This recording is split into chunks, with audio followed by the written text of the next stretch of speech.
Well, my name is Clayton Jones. I'm with UNIC espresso machines, and first I'm going to give you a little history about myself.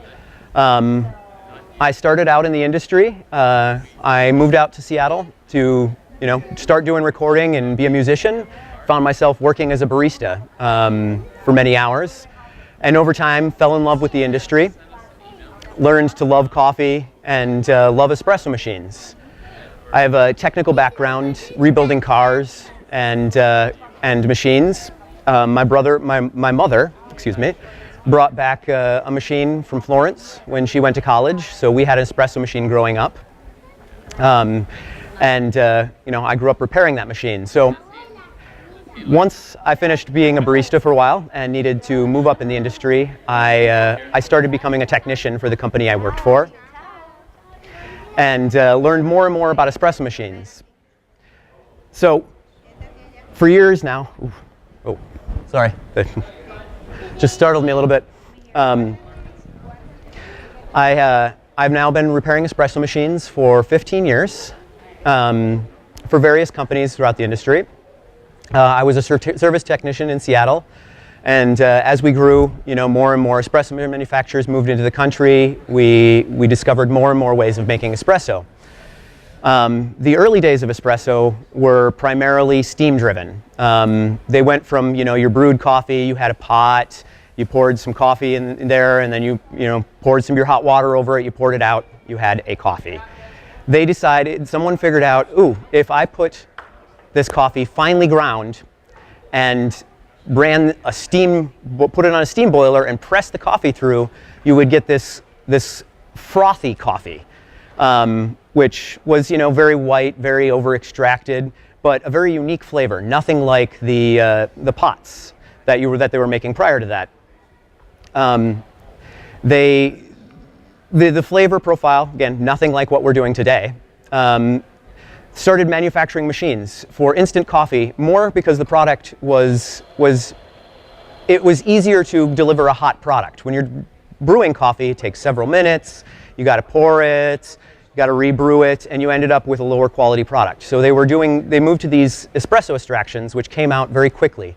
Your coffee was made hot, 1 minute, right there for you. In the mid-30s, one of the manufacturers, Gaja, came up with a method of extracting the coffee at a lower temperature by using a lever to create the pressure. They put a large spring into the lever, so when you pull that lever down, you're pressing a spring, which then presses the coffee through, and when they did it, this crazy frothy stuff came out that they called crema, that poured on the top, this nice layer that would set into the coffee and then degas as you were looking at it before you drank it, creating an entirely new beverage.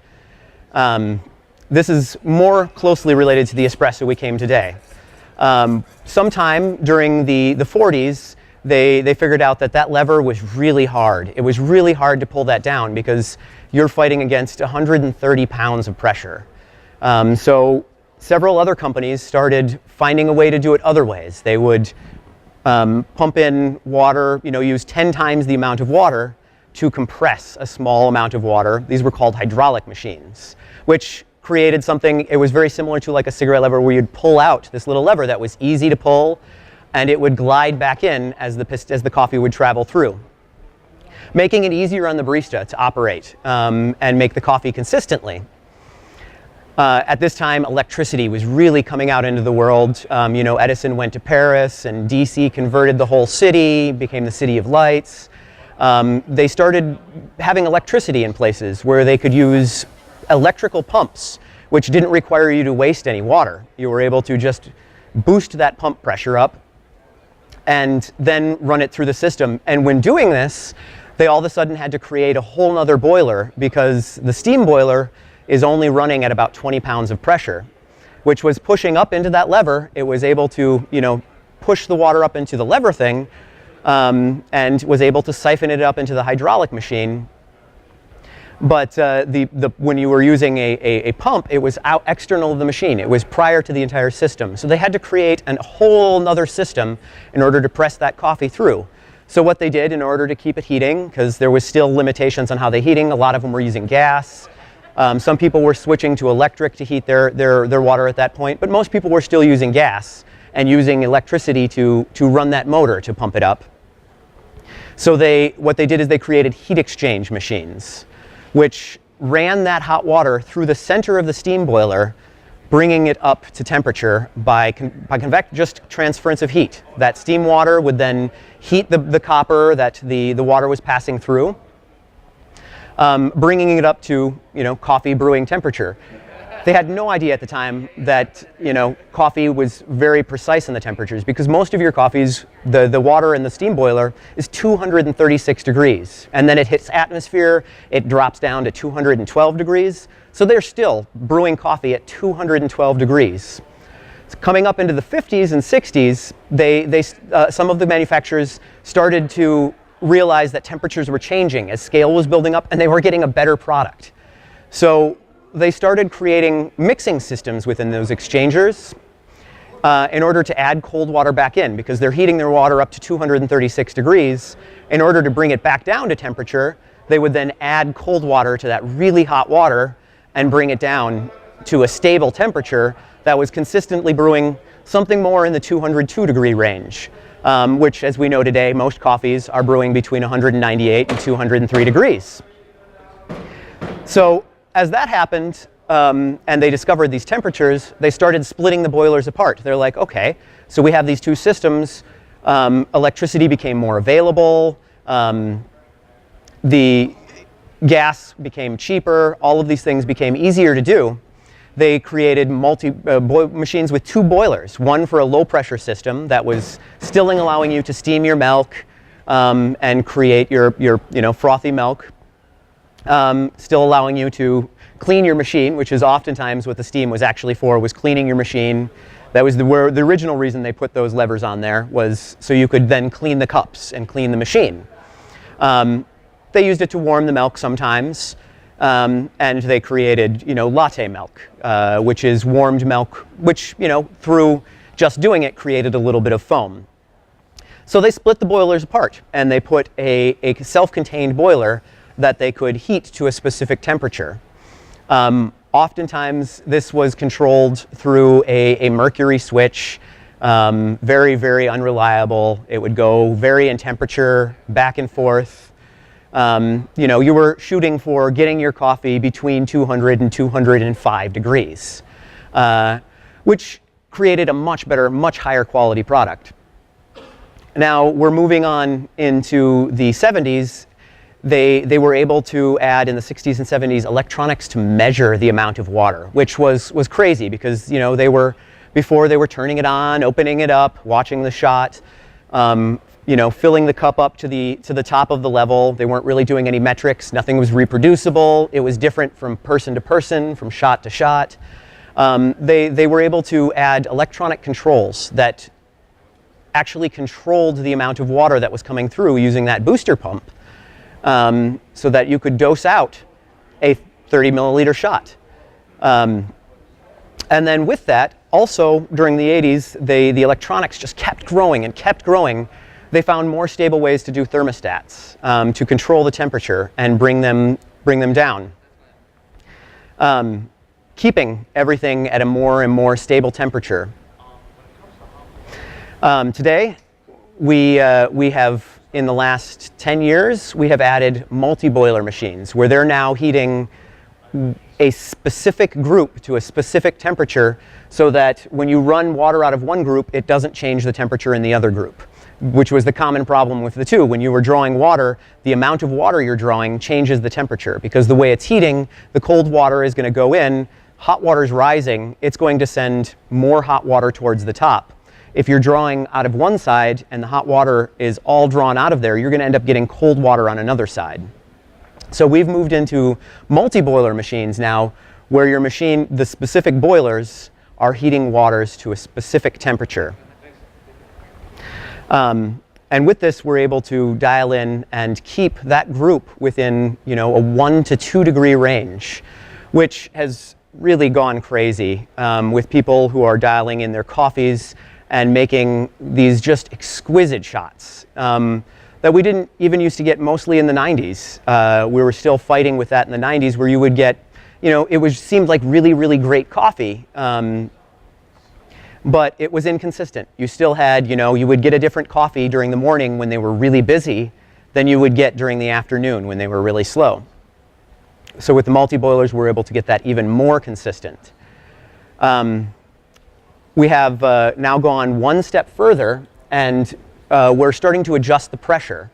In the last 5 years, there are a series of machines have come in to adding a pressure adjustment, seeing these other little variables that you can play with. Instead of just adjusting the amount of coffee, the amount of water, and the temperature, you can now adjust the amount of pressure that goes on that coffee, which allows you to play with how it's extracting even more, adding more variables, making more ways to make more different types of coffee, and allowing us to use some more exotic coffees.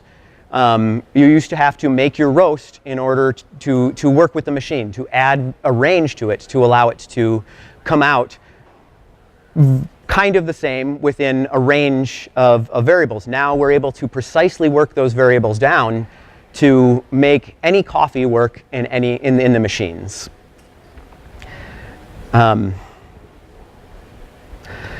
Along with the extraction, the machine itself is really just heating the water and pressurizing it. The next most important thing is going to be your grind. Grinders are taking that coffee and creating a consistent grind so that when you do, now that you're able to heat your water, extract it properly, we're getting more precision with the grinders and the baskets so that we can pass that water through the coffees at different variable rates and through finer or more coarse particulates in order to draw out different flavors from the beans. Not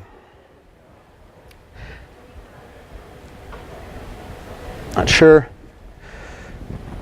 where to go from here. I was expecting more people to be here.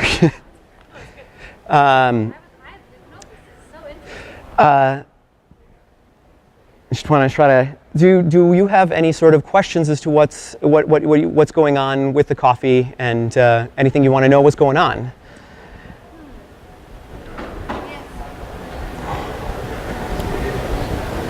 Sorry, the small crowd is making me nervous. We're doing this for the website. Okay. That's why Yeah, so people will be able to see it. you want to stop? Yeah. Well, for as far as the extraction goes, really this is the gist of what the machine is doing, and is heating your water and pressurizing it properly. It's been a long evolution, and at this point, we've come to a point where we can take single origin coffees from one place and make the machine operate with them, something that we couldn't do 10 years ago. Because you had to make your coffee and blend your coffee in order to work with the machine. And now we can take the machine and adapt the machine to work with the coffee, allowing us to get more variable flavor profiles and to get exactly what that coffee has, because every farm and every location in the world has a different soil. You're dealing with a different type of bean from a different tree. They all have different flavors. We used to just mix them together and try to get them to work. Yeah, exactly. Get them to work with an espresso. Now we're able to take the machine and roast them and make an espresso with that. That gives you a more specific flavor to that.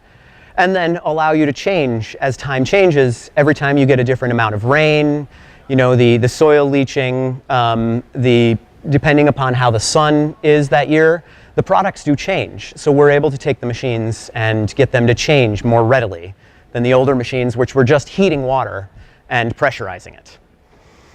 I've noticed as a barista that when I'm there in the morning, it's one way, and the espresso, like I have to make sure I change it as it gets warmer, or if there's a wind, or things like that. How would you adjust for that? So most of that is during the day. There are two things that are going on. If you're using a heat exchange machine, Oftentimes they are produced for high volume. They are meant to be operated consistently. So most machines are made to be operated consistently. When they start operating slow, what is actually happening is the water is heating up backwards down the seam. Through transference, it's heating up water that should be coming in cold and making it hot, just heating it further and further back down the pipes, which the machines, when they're designed, are meant to be having 55-degree water, because the Earth is 55 degrees. The water is all running underneath there. They're meant for the water to be coming in at 55 degrees. Maybe it's not the weather, it's more how much I'm using it. Which is one thing. Another thing, depending on where you are, is to deal with the agricultural product. You have a bean. Coffee is an absorber. It's taking its atmosphere and it sucks it in. It's a flavor enhancer. So anything that's happening, if you have an air conditioner that kicks on, that air conditioner is drawing moisture. It's out of the air. As it runs it across the condenser, it's evaporating some of the water and removing that. Then you have dry air. Your beans start to evaporate moisture into the air. The air starts to take moisture from the beans. And exactly the opposite is true when you open the door. If you're in Florida on the coast, you open your door, your entire place becomes a sweat box. The beans then absorb that moisture and take in the flavor of the air. The moisture and the flavor and everything you're smelling goes right into those beans. That is so interesting. I kind of thought it was just maybe, like we're just kind of kidding. Like a joke. No, it is a significant difference. And actually, will you say that question, my question, will you repeat that? So it's on the video, I forgot. Oh, absolutely. The question was the difference between coffee in the morning and coffee in the evening. She was asking, as when you wake up in the morning, your first shots, and during your rush time, you'll get a different extraction than you do when you're down during your slow times. Now, a lot of that with the extraction has been resolved with the multi-boiler machines, because they're taking and measuring the water at the point of extraction and then heating it based on that. So the machine itself, if you have a multi-boiler machine, is going to be less affected by the changing temperatures of the atmosphere, the changing temperatures of the water, where your heat exchange machines are still adjusted by that. But more importantly, the coffee itself is also going to continue to give you problems, particularly in humid environments. You find it less, in drier areas. But in humid environments, your coffee itself the dynamics of the coffee is going to change. It's already got, if you're in a humid place, the coffee already has moisture in it. So when you introduce the moisture to the coffee, you're then introducing moisture late. It's already got some, so you're not starting the moisture early and extending it out. You're starting at a midway point. It's already a moist coffee. Which is where you find you start seeing your just. If you were to mark your grinder, you'll notice that you'll be at a completely different point in the morning than the evening. You have a much coarser grind in the evening or in a humid weather than you do in the moist weather, because the coffee's already wet. It's already started to expand. It's already got moisture built into it. And then along with that moisture, you also have the flavor of the air. So you get on a windy day, you get those gusts through, they're passing across your bean. And I don't know if you've been to some of the high-end steakhouses now are rubbing coffees into their steaks, because what coffee actually does is it amplifies flavors. So if you, all of those amplifications happen, they come right out of your air. If you are downwind from a beer facility and you get the gust of wind when the wind changes, you will actually taste the yeast in your coffee.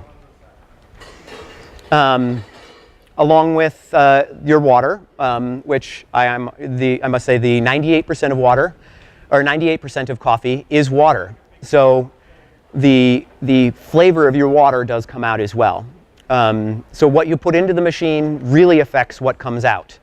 If you are putting something in a water that has a lot of iron or calcium or magnesium, all of those things are going to pass through, and the coffee is going to amplify those flavors. You're in a city that uses chlorine.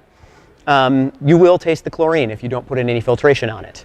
Most people at this point are putting on at least a carbon filtration, which will remove chlorine, fluoride, all of the things that cities are adding to water to help make it safe. You then want to take those back out as you heat the water up so that when it gets into the coffee, you're not amplifying the chlorine or the fluoride.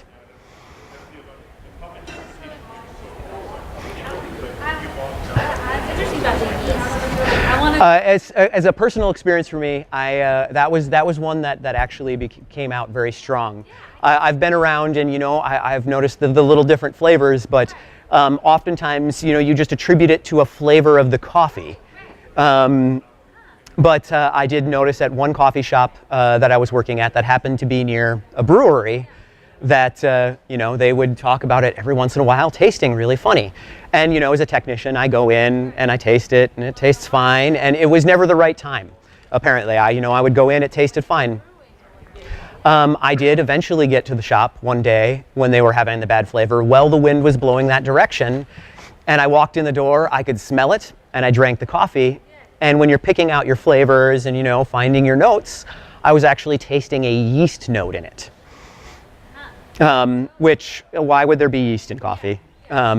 It has no introduction. That's a very unique flavor. So that,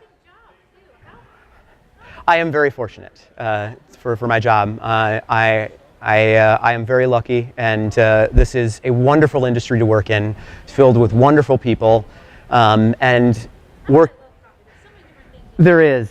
And working for a manufacturer, I get the pleasure of dealing with lots and lots of different roasters, lots of different coffees, which allows me to go through all of the flavor profiles and see what's happening and what's new. I get to experiment around with different machines because they may be my competition, or we're always trying to develop our machine. We're always trying to move forward and figure out how can we make this better. And we have built the Stella D Cafe as a years of experience. How can we make this better? How can we make this better? So we've decided, we put in a multi-boiler, because then you have taken that away as a variable. Your temperature, you can set your temperature, and it keeps a consistent temperature.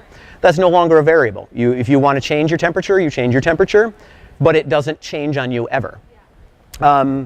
We also have added ways of doing pre-infusion so that you can consistently wet the coffee, keep it the same wetness when you're doing the extraction, which is what most pre-infusions are. There are two separate types of pre-infusion.